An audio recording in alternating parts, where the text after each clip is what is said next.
Hey, what's happening? How's it going? It's going, dude. Perfect. Welcome to the first Rear Naked Campfire podcast. Yeah.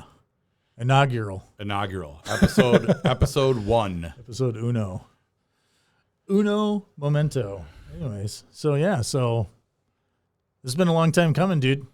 Yeah, I think we've been planning to do this for 3 to 4 years. Like it's been a while. Quite a few years. We've talked about it quite a bit. Finally, I think came up with a good concept. Yeah, I don't remember exactly how we came up with it. I know we'd spitballed ideas back and forth for quite a long time. Yeah. And I know we're both fans of like storytelling shows and podcasts and comedy. And I think I brought up the idea of like, what if we did a combination of like a comedy, storytelling, fun jiu-jitsu type thing? Because that's what connects us, as we've both been practicing jiu-jitsu for a few years together. Yeah. And, stories from the mats. So That's right. the Rear Naked and the Campfire stories combined together for Rear Naked Campfire. That's right. A little play on Rear Naked Choke, obviously. Yeah. So hopefully you can say choke on YouTube. I think we can. Okay. We'll find out. Yeah. Yeah. We are going to find out. There's plenty of other jiu-jitsu podcasts that get away with it, so I think we can say choke. Yeah, I didn't read the rules, so You told me to read them, and I just did not. So you're just going to have to not do yeah, it. we'll just figure it out as we go and see if we get flagged. That's hilarious. We'll see if we even get a listener. Yeah, that's the idea, right? Yeah. So actually, I was trying to think, first time we talked about doing a podcast, I think it like stemmed from kind of like, hanging out on the mats, having a good time with it. Obviously, there's a lot of like play on words. I mean, I think if you like read some of our text threads, and took it out of context of jiu-jitsu, people would be like, what the fuck are these guys talking about? I think even with the context of jiu-jitsu, we're probably on a watch list. It's I don't know what it is, but yeah, we say there's some wild threads, and there's more than one of them with different people involved. So yeah, they're wild. But yeah, I think it starts from we do a thing that you started called Business Grapplers, where a lot of us are self-employed or like influential in our businesses, and we get together twice a month and talk about business and kind of have our own little networking group. Yeah. But we don't just talk about business. There's plenty of other crazy stories we tell on the mats and fun jokes, life events, positive, negative.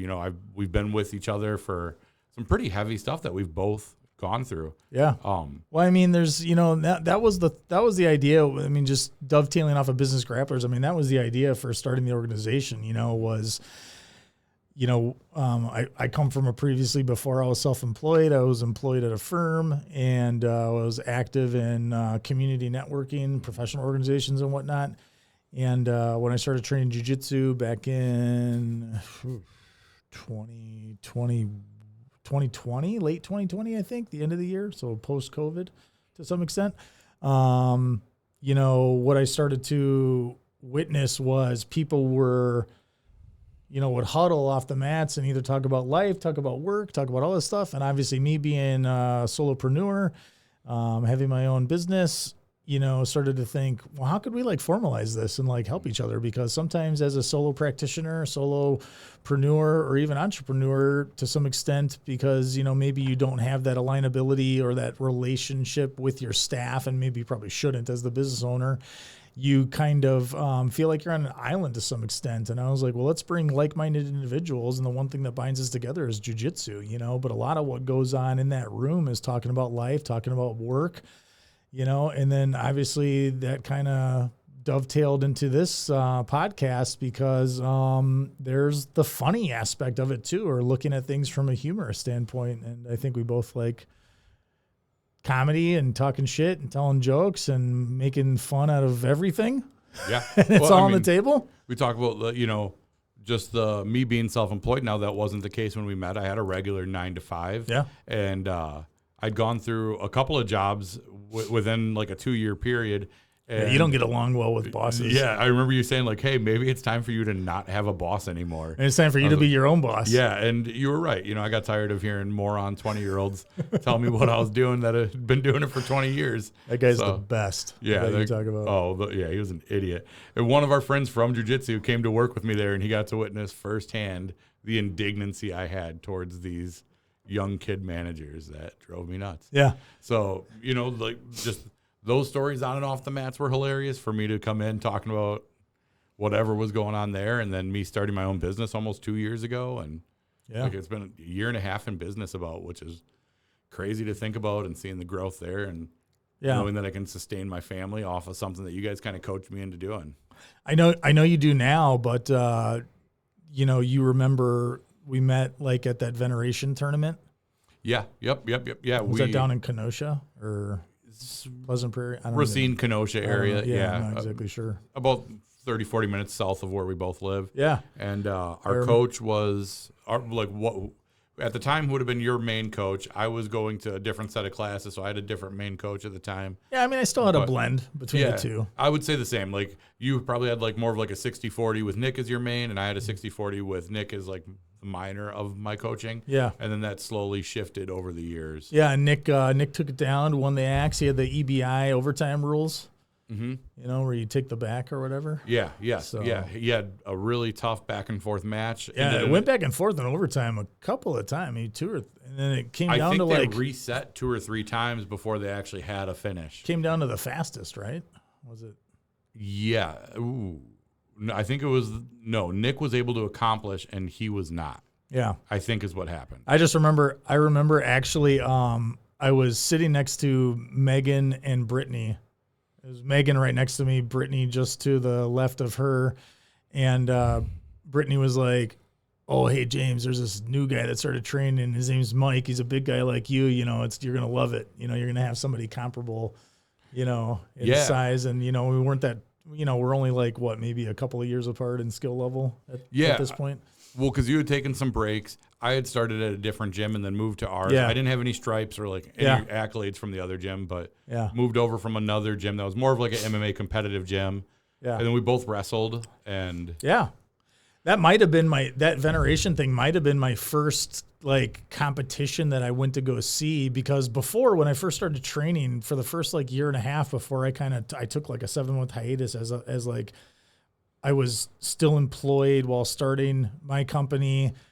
So I had a day job. So trying to do both, it just didn't really allow for training. So there's like a good 7-month gap. But when I came back, I decided, you know what, I'm going to dive both feet in. I'm not only going to get involved in going to class and leaving like I did before. I'm actually going to go to class, get involved in the community, start going to those community events with the jiu-jitsu people and kind of starting to get around a little bit. So veneration was like my first experience out there. So I didn't know what the fuck was going on, because Megan next to me, obviously being an experienced grappler, shout out to Megan, White Lotus Jiu-Jitsu. Who, thank you for letting us use the space. We appreciate it. Josh, Megan, studio. Thank you. Yeah. Kept like bumping me and kept saying stuff the whole time, and I kept leaning over to her going, "What's going on?" Yeah. It was, I think one of the things too that connected us early is, they brought us in for training partners because we were doing our first comp together, or I was doing my first comp and then you did one right after I did. I don't remember the exact timeline, but we were both. Did we compete at the same time at that one? I think I did my first one without you. Yeah. But I think I did the first one without you training as a training partner. And then my second one, they brought us together to work together. And one of the things looking at it too is, even though we both wrestled, we wrestle in very different styles when we're standing. That I would say you have a better traditional wrestling, and I think I have a very good anti-wrestling stand-up game. Yeah.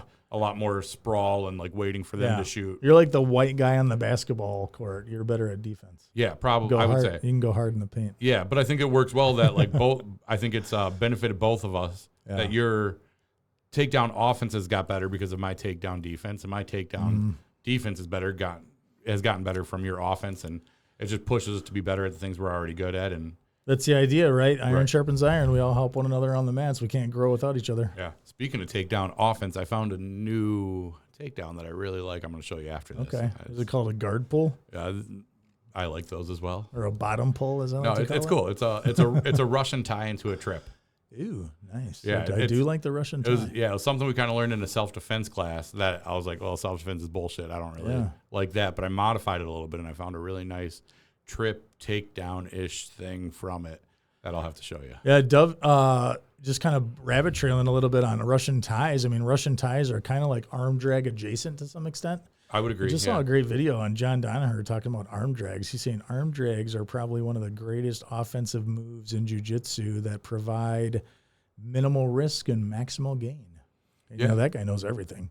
Yeah, I would agree with that. You know, us both being bigger, we're not nimble like we were when we were 15, 16, 17 and actually wrestling. Settle down on the bigger stuff, man. I'm coming down, bro. Yeah, you've lost 50-ish, I'm probably 40 pounds, like, 40, probably 50. close to 50. Yeah, and I'm down about, so I started jiu-jitsu, I was about 355, and I'm down to about 285 right now. Nice. And you, when I met you, you were around 270, 275? I think the highest that I ever saw the scale go, and you know the rule on this, right? The highest I ever saw the scale go was 273, which means I could have been knocking on the door at 280. Yeah.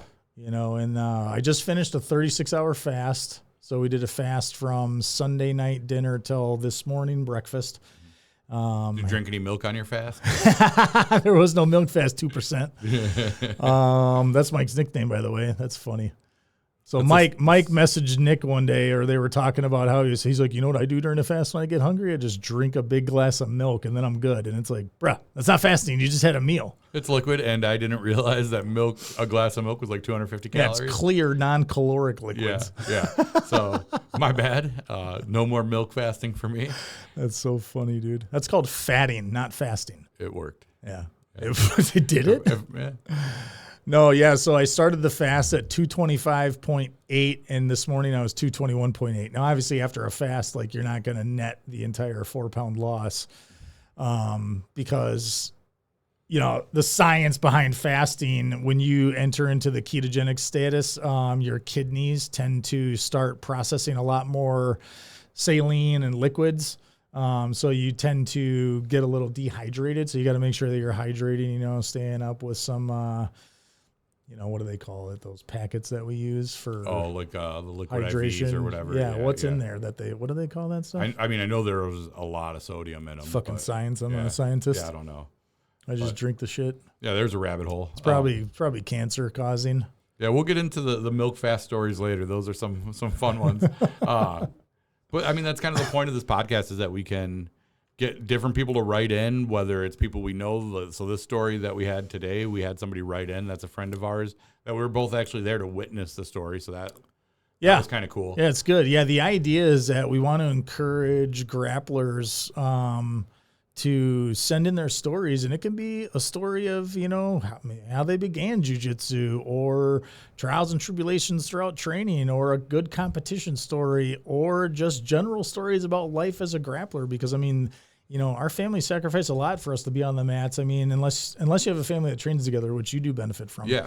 You know, your entire family trains jiu-jitsu. Well, I mean, at least your kids, you and your wife. But my immediate family, we all train together. And, you know, I was just thinking while we were talking, that might be a great story for us to tell. Is one of the things that got us into it is my son, Henry. He went through that, you know, had a bit of a cancer scare and had some stuff going on with his thyroid, and he gained a lot of weight from it. And what was it? It wasn't really a cancer scare. It was legit cancer, right? Yes. Yeah. But they were able to remove it. But we can get into that story another time. But that is what kind of started with his weight gain. He got a little clumsy and didn't know how to move well, so we started doing jiu-jitsu together. After about a week, my daughter loved it. She joined, and then another year later, my wife joined. So we have our whole family on the mat. But the bigger part of that story is how the community helped me get through what was a really tough year, like a really, really rough year. Yeah. So that's a story we'll be able to tell at some point too. That'd be great. Yeah. So it can be a heartfelt story. It can be a funny story. I mean, this one today that we'll share here in a little bit, you know, is obviously a little bit more leans on the funny side, as you'll find out. But in talking about how we came to jiu-jitsu, I mean, full disclosure, you know, when I was employed at my last firm, I was bogging down on hours, and I would find myself at work, you know, and I had previously been 215, was running like half marathons, lifting, running a lot. I ran with a guy, Steve Barron, you know, who, as we know, is a purple belt from our previous gym. And he, you know, so back up a little bit, like a couple years before that, before I like exited the firm, you know, I'd find myself 9 o'clock at night, you know, or before 9 o'clock, but after 5, going to the liquor store, grabbing like a 6-pack of beer, sitting at the work office, drinking, doing some work, having a couple beers, and then wasn't working out because of all the time that I was investing. So I was grossly getting out of shape. Obviously the drinking wasn't helping, got to a point where it was like an uncomfortable volume and frequency. And I remember Steve was like, hey man, just come to a class. I was pouring my heart out to him. It was Christmas Eve. I'm in my brother-in-law's driveway and I'm just like, man, I just don't like where I'm at in life. And he's like, hey man, why don't you, I guess I should have just saved this for another podcast, but I'll just give the abridged version. But, he was like, just come to a class. 2 days later, I went to my first class. And other than that 7-month hiatus, haven't stopped training since. And I'm a little over 5 years in and just got my purple belt in April. Yeah, sick. Something you were saying kind of triggered this thought in me of something else that's connected us over the years of doing jiu-jitsu together is something I've kind of always done, but I do a lot more now, is I like to establish these little mini challenges for myself for like a month. And I always put it out to my friends and nobody would ever join in. And then once I started doing jiu-jitsu, the community started jumping in, and you most heavily jumping in. And we've done these things as weight loss challenges, just personal growth. The first one I think we did together, I can't remember the exact challenge, but it was something like 150 rolls in a month. Yeah. And I think we had to run and swim and do a couple other things involved in that as well. Yeah, we had 150 rolls. I think the goal was to do some sort of cardio at a certain frequency multiple times a week or time for the week. What was it like? I think we said like 7 miles a week is what we were trying for, like a mile a day or something. I don't remember either. Yeah, there was a period of time where we were trying to do 30 minutes a day. 30 minutes a day. For 30 days. That's what it was. Yeah, 30 minutes of cardio a day. So there was no distance component. It was a time component. You're right. Yep, that is what it was. So we would go running together for 30 minutes. That's funny because I have a hilarious fucking picture of you. Oh, when I'm bald? During that first. I shaved my beard. I shaved my head. That one. Babyface bald Mike is not a good look. No, it was not. Maybe I'll go bald again and keep the beard. No, but I remember. We'll see. Yeah. That 150 shaving rolls, your head? A few people try talking me into it. I don't know if I need to. I think I'm fine. I don't know. Why? They're like, you're already going bald. Just do it. Give it up. Yeah. I don't think it's to the point where I need to give it up. I think you should just go horseshoe bald. Just take the top off. No way, dude. I hate that. I can't do that. Keep the sides and grow it out. The 150 rolls, what was tricky about that too was not just getting the rolls in. Like that is a fair amount of rolling for, two hobbyists. That's like 5 average rounds per day for 30 days. Yeah. That's not an easy task. And we train often enough, but like we miss days here and there. But at the time we were both pretty consistent. I would say 4 to 5 days a week. Yeah. I think we're still about that. Like anywhere from I'd say when people ask, I say I train 3 to 6 days a week. Yeah. Some weeks I'm at 3, but more often I'm closer to 4 or 5. The last challenge that we did was that weight loss challenge in December. Yeah. Where we were going to do percentage of weight loss, and you kicked my butt. Yeah. And then you got lazy again. I did. Put a few of it back on, but that was a good one. You kicked my butt, and I still owe you for that, by the way. I still got to do the 3 karaoke songs. Yeah. Those are the worst fucking songs. We'll figure that out real soon. I did tell Brittany, because she was asking about, if you don't know Brittany, she's the co-owner of Oro Jiu-Jitsu with her husband, Nick and Brittany Lee. She was asking for what sort of, community stuff can we do over the summer? And I had to text her and go karaoke, and she goes, it's on the list. Okay, perfect. So it's going to come up at some point. It's got to be, yeah. What I was saying is with the rolls, one of the harder parts wasn't just doing them. We said that we were recording them as well. So we had made a spreadsheet that was shared just between the people that were doing it. Kind of roll tracking. Yeah, roll tracking. And some people would put names down. Some people would put belt level down. It didn't really, that wasn't the point, but it was to document. Length of roll. How the roll ended. And we had major submission categories. Yeah, so whether it was an arm lock, a shoulder lock, rear naked choke, lock, and exactly. Whatever the case may be. And logging that, and what I found the loop most choke or a collar choke. What I found the most beneficial from that is I was writing people's names down. And where I found that beneficial is I found some people I will land the same submission on every time. Interesting. Or they would land the same submission on me every time. That I was susceptible from a specific person would get me in omoplatas. Yeah. Or whatever it might have been. When I say that, you know exactly what I'm talking about. That I was like, oh, he's gotten really good at these. I got to work on my omoplata defense against. Just got to roll with him on Sunday.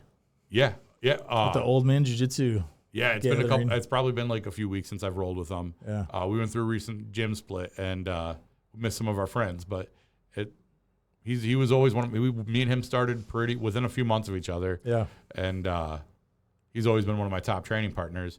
But yeah, he had something that he would hit on me pretty regularly, and I noticed it from the recording of the rolls because it wasn't so frequent that I would notice naturally, but recording that information made a big difference in my game. Yeah. I just rolled with some tough guys on Sunday. So if I keep shifting in my chair, it's because my back is sore as shit. Because I'm 45. I'll be 46 in a couple weeks here, 2-3 weeks. And I feel it every day. I just walk around in constant soreness. So I apologize for that. Yeah, the shifting. I mean, it doesn't help. These chairs are not the most comfortable in the world either. Yeah, we have to figure out new accommodations. We're going to be figuring that out probably by the next episode. They're a little high. This table's right at my nutsack. Yeah, it's a little weird. And I'm a little taller than you, so even worse for me. I'm kind of sitting back in a weird way. And it's what it is. Hey, it's episode 1, dude. Yeah. We need to cut each other some slack. Yeah, we'll figure it out. Yeah. We'll get there. Yeah. So, I mean, kind of going into that, I got the story pulled up. Do we want to jump into the story, kind of preface it a little bit? Yeah, we can get into it. So where this story, just like the quick backstory to where this comes from, is a friend of ours. So we're going to try leaving names out of it as much as possible. This friend specifically, I don't know that he would care if we say his name, but we're going to try leaving it out because he didn't really specify one way or the other. Yeah. Only because they're like not here to take the shit in person. Yeah, we don't want it to come off as mean-spirited. We love the guy. He's great, but we're definitely going to take a couple jabs at him throughout this because he is also quite foolish. But the story happened. And his jiu-jitsu is really bad. It's horrible. Like the advice he was given, he should have taken in this story. 100%. Yeah. I mean, he just got his blue belt, and it's like one of those things where like you look at it and you're like, okay, there's obviously like people who get blue belts and you're like, yeah, I get it. And then he gets it and you're like, I don't understand. Yeah, like we've all had those training partners where it's like, when are you giving that guy his next belt? Like, when are you giving him a blue belt? Like, he's ready. Like, give it to him. Yeah, but maybe that was not him. Yeah, no, 100%. I mean, there's a spectrum, speaking about belt promotions, I mean, there's a spectrum of people and when they get their belts. I mean, sometimes they're ready from a skill perspective, but not from a maturity perspective. And I mean, I think good coaches do a good evaluation of all that. And, this gentleman definitely is both immature and unskilled. Yes. So I don't get it at all. Like if somebody was like, if they were to put it up to like in a wedding when they're like, is there anybody in the congregation who opposes this wedding? If they would have put that up to the school. Yeah, I think we both like, I 100% oppose this blue belt. Yeah. Yeah. Right. I lied and told everybody I was on a cruise with my wife, so I didn't have to go to his belt ceremony. I was really just Those protesting. are all AI photos? Yeah, I was just protesting. Just that one of you on the dock of the cruise ship? That's a nice photo. Or on the balcony? Yeah, it's a beautiful photo. Yeah, you look like you're starting a cult. I was. You have a white flowy shirt. It's either you're starting a cult or you're promoting like a rehabilitation center down in the Caribbean. They could be. Where people can come and sober up. Those things aren't mutually exclusive. I can have a cult that does that as well.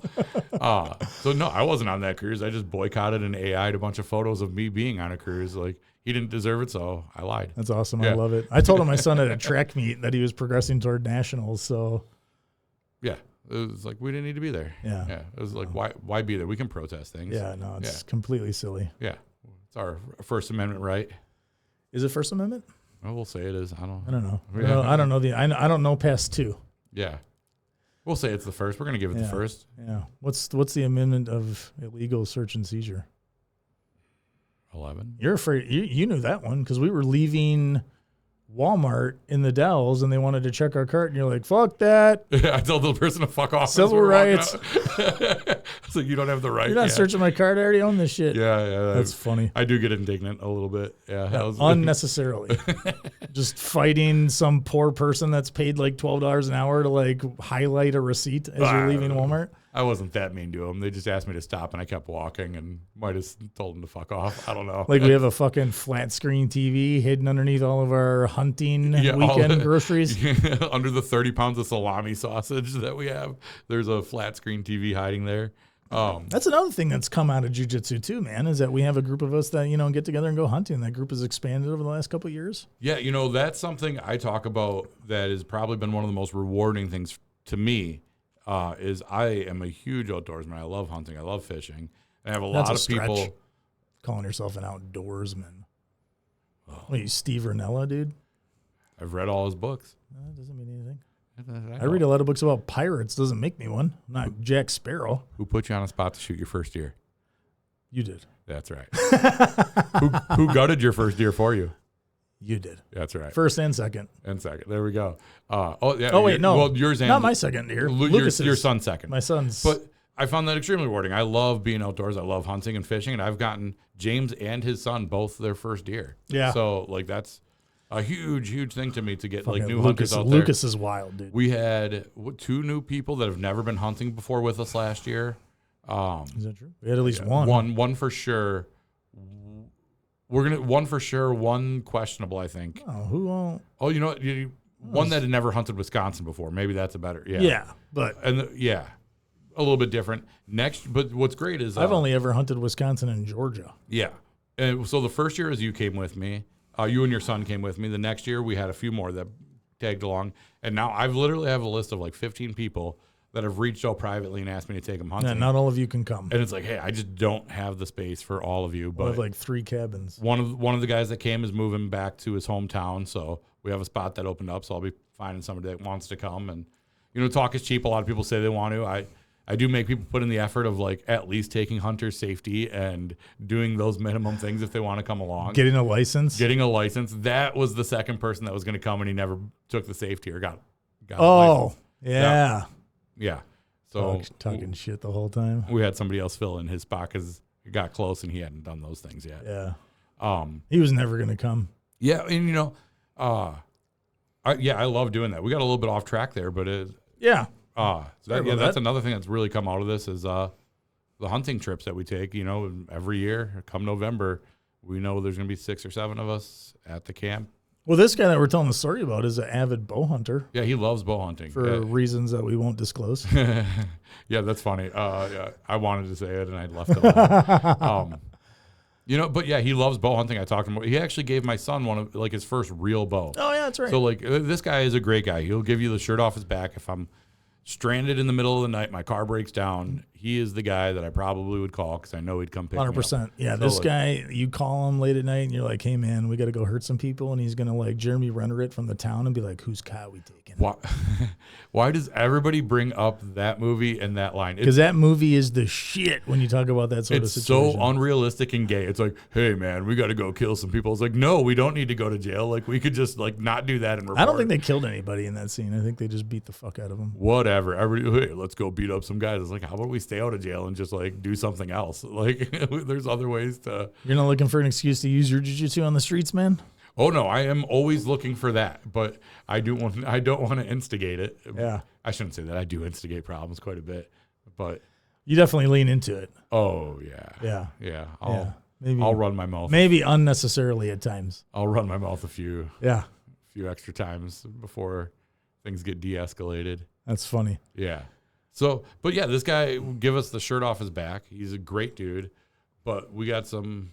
Showed up to class and trained. Oh my God, I didn't even tell you about this. This guy hasn't been around since he's gotten a blue belt. Has not. So 3 weeks it's been since he got his blue. 3 or 4 weeks now since he got his blue belt, and we haven't seen him at all. Yeah. Since then, he's claiming like an injury. I heard that last night. He texted me Sunday, and he goes, "Hey man, I just seen you got another stripe. Congrats. I haven't seen you at jiu-jitsu at all lately." And I was like, "You haven't seen me? Bitch, I'm there every day, and you haven't seen me? You mean I haven't seen you? You're the one not showing up." I was like, what is this? You haven't seen me at jiu-jitsu lately. Yeah. I'm there every day. Where have you been? You're not coming to class. Yeah, don't try swapping this Blew around. and through for this guy. I fucking hope. Yeah, and when he said what the injury was, I was like, oh, I probably did that to him.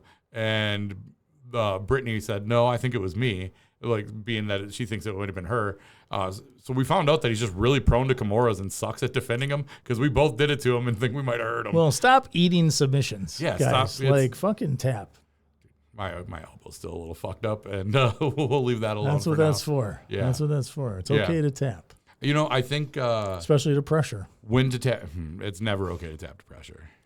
I love pressure taps. Yeah, it is. I love getting them. I don't know that I will. You love getting tapped to pressure? I love tapping people to pressure. Okay. Yeah. Just checking. Yeah, if I throw somebody in a mother's milk or a good scarf hold, a kasakatami, as traditional gyms might call it, it's quite a win to get that tap.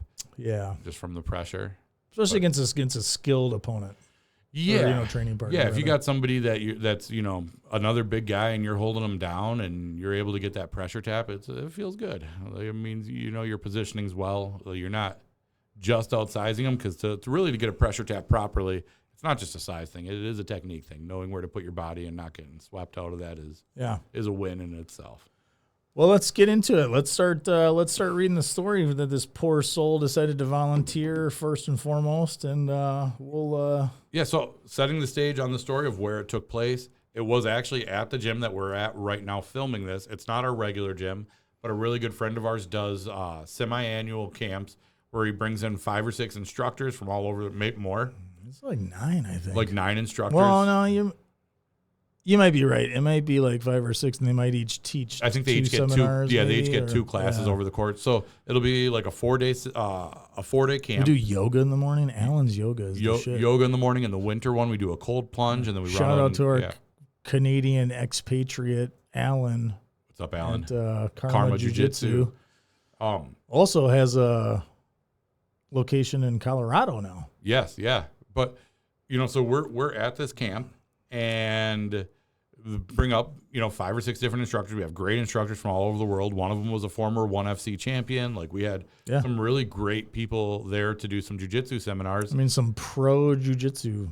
Yeah, we had a 4-stripe black belt that was there. That was Will Dorman. Like, that was a really great seminar. Like, I still use a lot of his dog bar details. Like, regularly. Like, there's tons of great technique that's taught throughout the weekend. It's not that a couple $100, and we get 10, 15 classes over the course of a weekend with a lot of, like, we get together and play games at night. We do the polar plunge. We do all sorts of fun fire stuff. and ice. So was that the last one? Yeah, we do all of those things at this camp, and this was his first time attending one of those. I think it was my first time attending one of those camps. I think it was yours. That was my first one. Was it your first or second? I thought you did the summer one, and then you convinced me to do that winter one. Oh, that probably tracks then, because you were at the winter one, definitely not the summer one, because it overlaps with Henry's birthday. Yeah, right? The summer one I'm almost never going to be able to do just because of how it lines up with my kid's birthday. Yeah. But the winter one works out well because it's close to my birthday, so my wife tends to get me the winter camp as a birthday gift, and I get to come hang out with all my buddies for a weekend here, and it's close to home. So we're at this winter camp, and he wrote in. Well, so yeah, I mean, but further on the stage, so part of the camp too is that there's typically either like a discussion component or like a Q&A from black belts. Great, yeah, there's a round table on the last day. Typically, it's like the last thing I think we do before our last open mat is we have a big round table where people can bring whatever kind of questions. It's not necessarily jiu-jitsu related. It could be anything going on sort of in your life. It typically revolves around like the jiu-jitsu community. We had questions about like the Craig Jones Invitational. People ask questions about rule sets. Why is reaping okay? Like all sorts of, or why is reaping not okay, I should say. Just different rule set questions and things going on with maybe their technique or life that are going on. Yeah. One time we talked about like how the impact of IBJJF and ADCC, how they impact the quality of jiu-jitsu or maybe even the purity of the sport, things like that, Yeah. So we're at that part. We've gone through a few questions. He's not the first question. Nope. And here's his story about the question that he asked. So I'm going to read it off here of what he sent us. I attended a Janis Gentle Arts Lifestyle Camp a year ago. I was a fresh 3-stripe white belt and not feeling really great about my progress and had a lot. Tracks. Yep. And had other life stuff going on that I was down about, which like we've all been there. Like him saying he's down about that stuff. Jiu-jitsu is not linear. Like we all go through those ups and downs. Yeah. So, feeling really great and not great about my progress and other life stuff going on and feels down about. So the final day he'll do an Ask a Black Belt, a Q&A. So I decided to ask how other people deal with the lows in jiu-jitsu. I remember Kelsey Carter responded by saying that I need to put my jiu-jitsu priorities in order and be realistic with my training. I'm not going to compete and make it to Worlds, or am I going to be a hobbyist? Then I don't even think she was done talking, and I hear someone from the corner say, maybe jiu-jitsu isn't for you. He remembers the room erupted in laughter. It did. The room erupts in laughter. The voice was from, we're going to not say his name, but another 3 or 4 stripe black belt, not Will that we mentioned earlier, but another 3 or 4 stripe black belt that was there. I don't believe he taught there at that one, but he was there for the whole thing. Yes. The voice came from another 3 or 4 stripe black belt. It made me laugh. I didn't get the exact formula that I was looking for, but I did get that sometimes I just need to laugh it off and enjoy the journey along the way. I mean, he can say laugh it off all he wants, but said black belt was dead serious. Yeah. Well, and the other part, so he ends it with saying every time he sees this black belt, he brings this up and they both laugh together. Yeah. We laugh about it now, but he was treating that situation as if this was like a broke hunting dog who was afraid of guns. And it's like, you need to just put him down to save the purity of the breed. Yeah. It was such a heartfelt thing. Like, I remember listening to him and I was like, oh, I feel so bad for this guy right now. Like, he's going through it. His life is in shambles. I mean, because he's in the room of like, what, 30 to 40 people? If not more. Like, I mean, say 40 people plus. Like, and like high level competitors. I mean, this guy's just pouring his heart out. It really isn't a bad. To be fair, I feel like I was the origin story for this. You've told me this before. Right. Yeah. Because we were rolling at an open mat at this camp, and he's doing his usual thing, like zero jiujitsu, just all like, I don't even know what you call it, just muscling and squirming around and just grabbing limbs and trying to just do all kinds of weird shit that's not even jiujitsu related.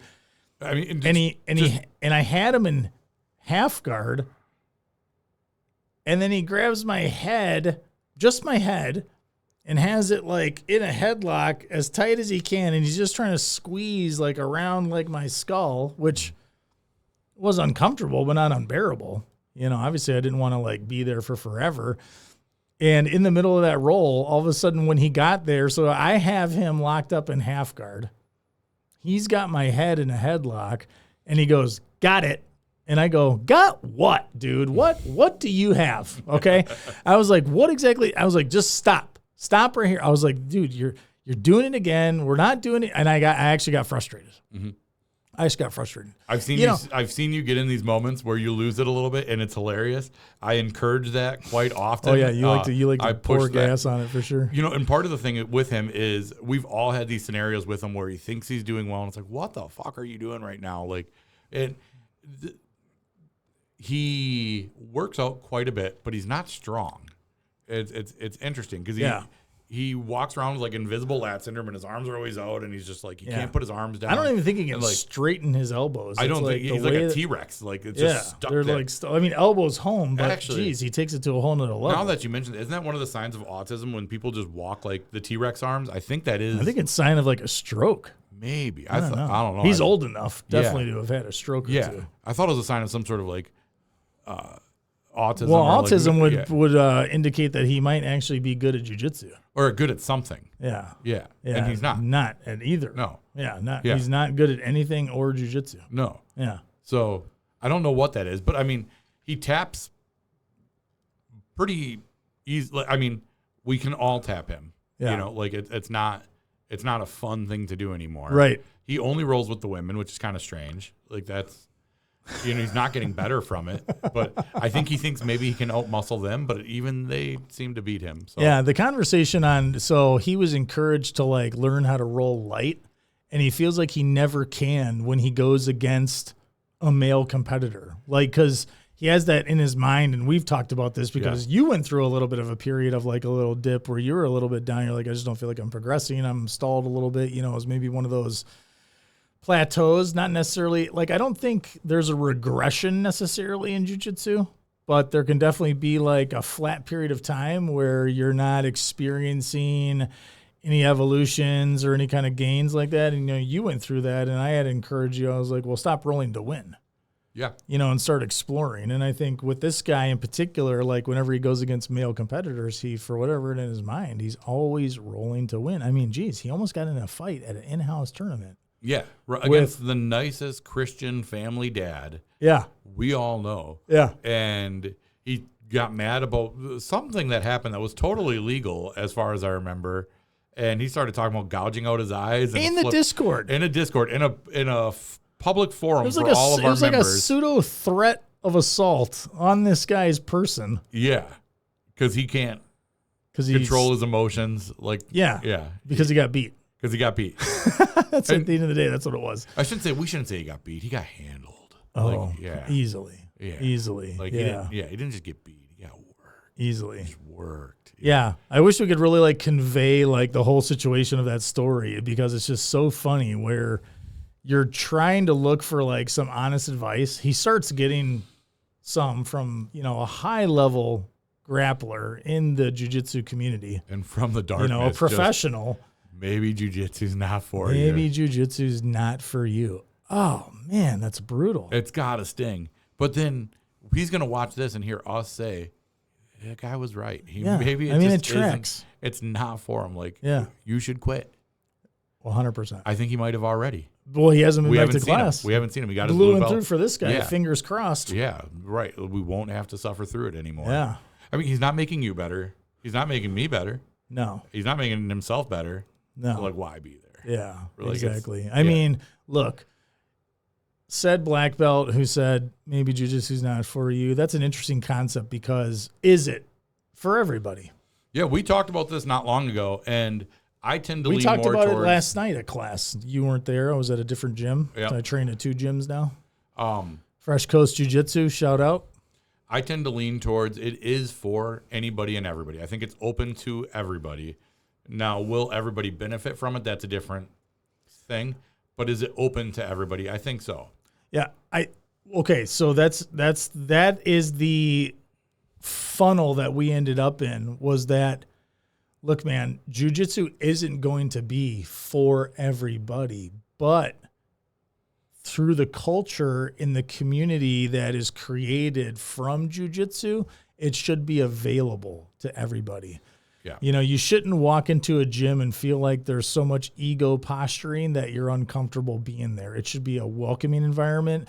It's something that the gyms that we train at have done an exceptional job at in opening up to everybody. You could have anybody from the elite competitor all the way to the hobbyist mom who wants to show up and get a workout, or the hobbyist dad that their kids are training and just wants to get a good sweat in and move around a little bit, and maybe learn some skills. And a really good testament to that, and I totally agree with this. It might not be a popular opinion amongst the jiu-jitsu community, but one of our standards to get your first stripe on your white belt is the instructors want to be able to say anybody that can come into the gym for a first-time class, whether it's a woman, child, whoever it might be, somebody smaller, somebody maybe with some special needs, like whatever it could be. If they see a stripe on that belt, they should be safe to roll with.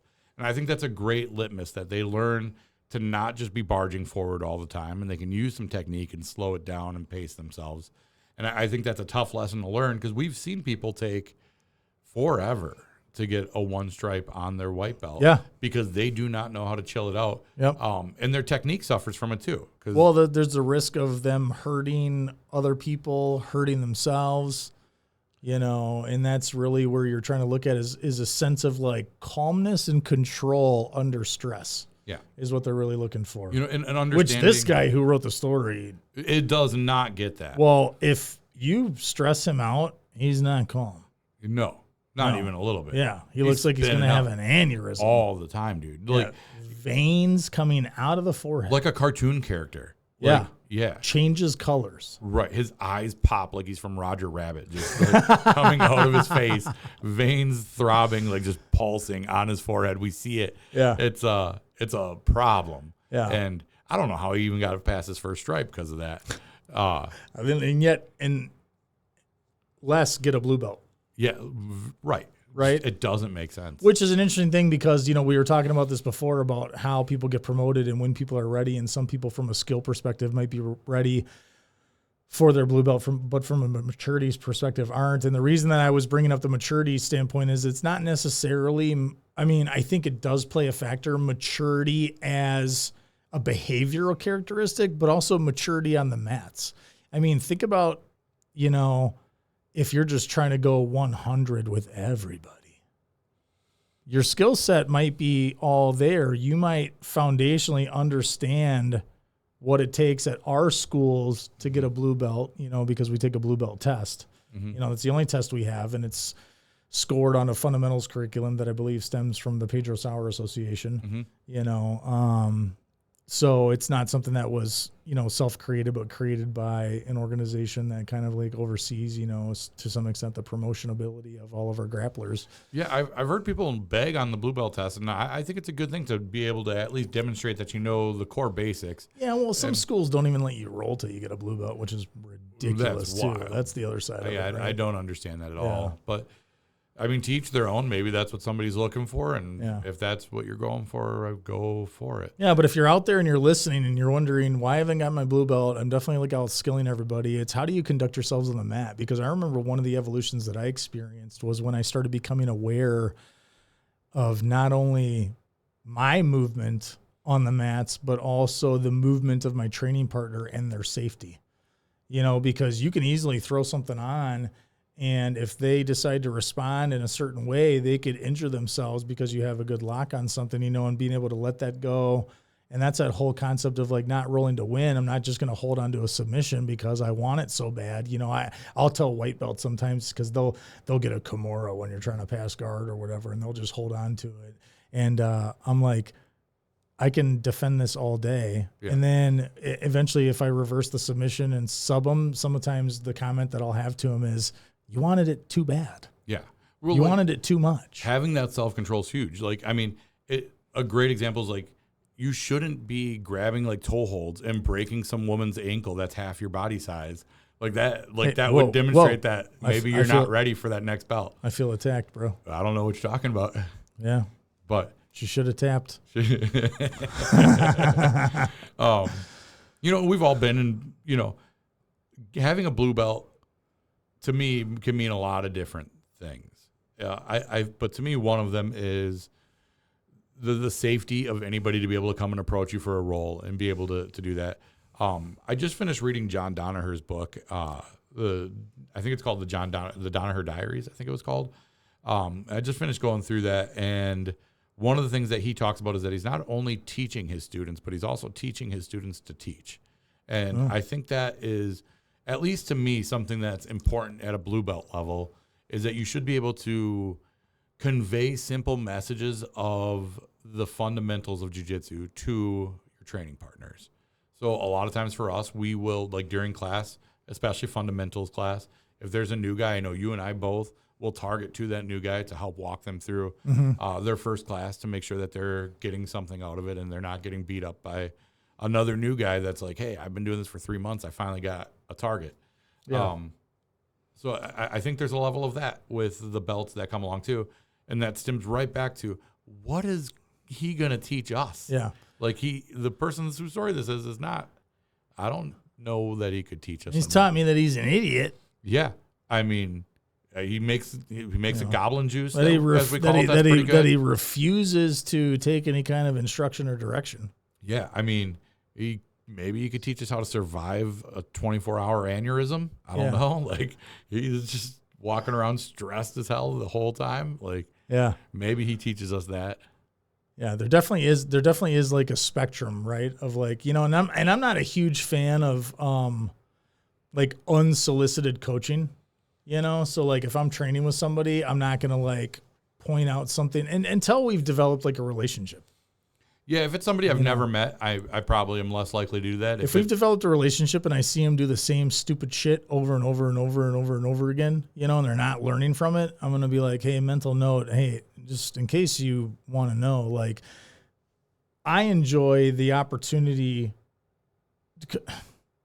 Let me back this up and say, because the first thought that I had when you were talking was, you brought up the phrase teacher. And I think there's a difference between a good teacher and a good coach. Like, a good teacher can convey the material. Yes. A good coach is concerned about your application of that material and the effectiveness and how it improves, when specifically talking about jiu-jitsu or grappling, how it improves your game. Because to some extent, and we've both experienced this, there is a little bit of gatekeeping in jiu-jitsu, you know, where it's like, I'm going to show you some stuff, but, you know, it's up to you to figure out why it doesn't work. And the coaches will spend the time going, here's why you're struggling with it. This is how you need to make a modification or an adaptation to the technique to accommodate your body style or different body styles of your training partners, because it's all different, right? Everything shifts to degrees, inches, and and the perfect example of that is I had a couple of competition losses to head and arm chokes.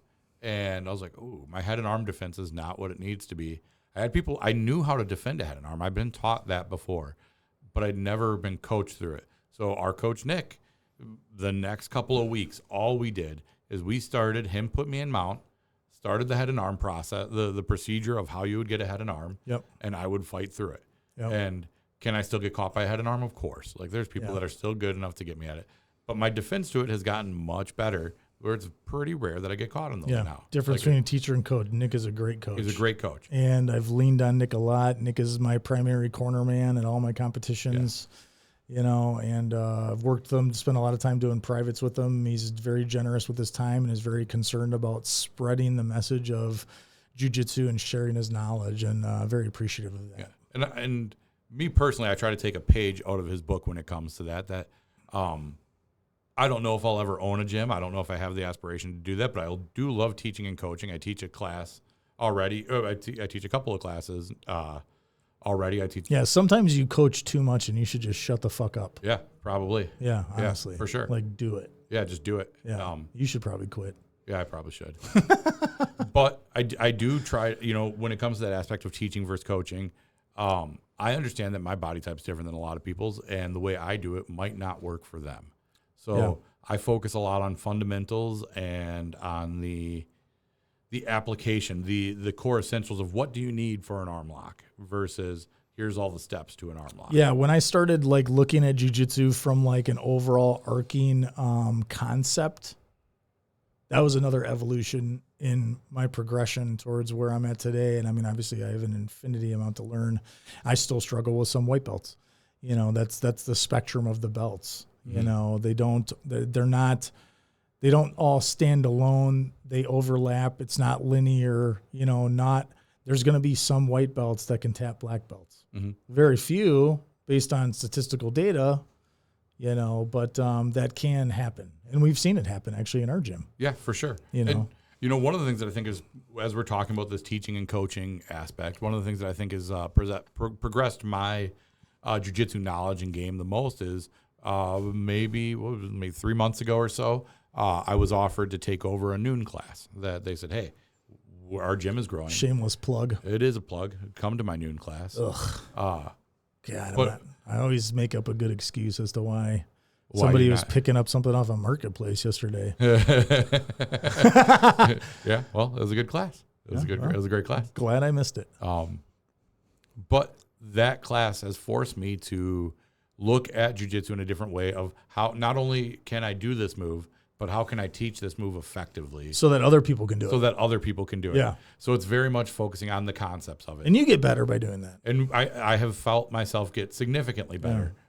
Different things that I'm doing, I'm looking at every role in a different way, that I'm starting to move a little differently because of that teaching aspect of it has advanced me. And I can feel it in my roles, and I think other people can feel it as well.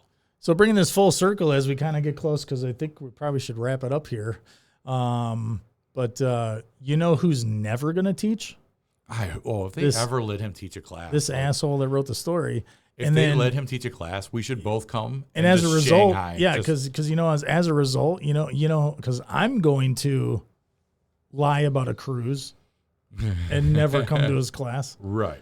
I don't even want to watch him teach a technique at his belt ceremonies.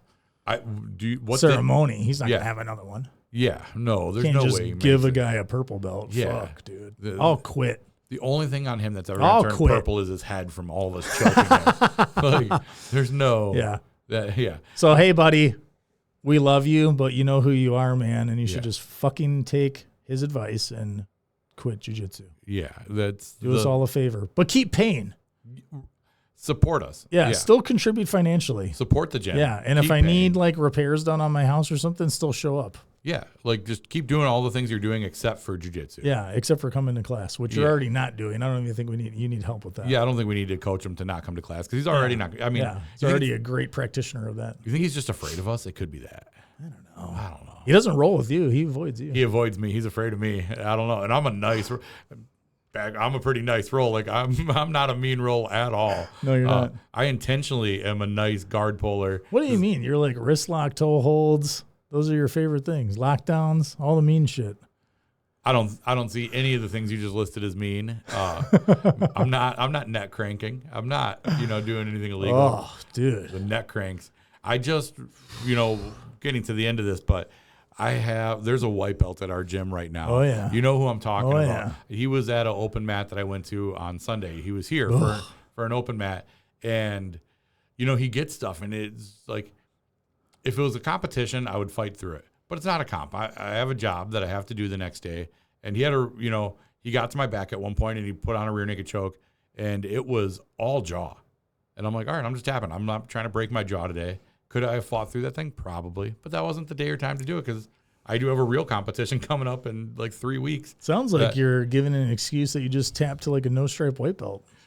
I don't think he's no stripe, is he? Pretty sure he is. Might be. Yeah. He's tough. He's a wrestler. He might be due a stripe. But Probably. it's not my call. But They're just handing them out, apparently. People are just getting fucking blue belts. Circling back, why has he not gotten a stripe? I think we said earlier why. Yeah. He's not safe to roll with anybody because if he grabs something. Rolling like a comp. Yeah, he's just ripping and gripping. Yeah, you're not gonna make friends doing that. Where this is, we don't want to break our toys. Yeah, these are training partners. I can't get better if there's not people on the mat, but there's one less guy that can be on the mats as far as I'm concerned. And it's this fucking asshole that wrote this story. Yeah, right. Yeah, he can pound sand, dude. He doesn't need to be around. We do not need him. All right. All right, man. Well, let's wrap it up for episode 1, huh? I think I got to get about the rest of my day here. I think that does it. Perfect. Got other stuff to go on. Got to go get beat up tonight again. Yeah, well, tonight's my night off, so. We clean. Yeah. Need to train some no-gi. We got a comp coming up, dude. Just did no-gi on Sunday. Fair. All right. All right, man. Have a good one. You too, buddy. Bye. Thanks, man.